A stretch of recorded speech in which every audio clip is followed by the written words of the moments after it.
உலகை எழுப்பும் ஞாயிறு அங்கே குடியிருப்பான். அவன் ஆனை முகத்தனின் அடியவர் மனத்தில் ஒளியாய் வந்து கொலுவிருப்பான்.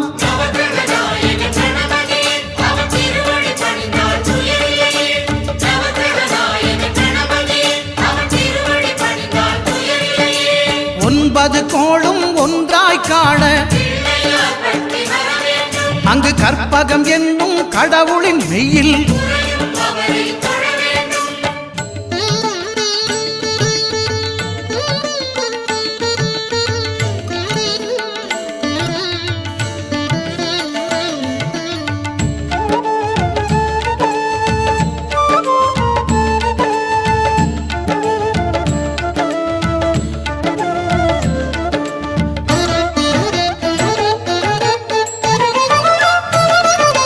திங்கள் பகவான் திருமுகம் காண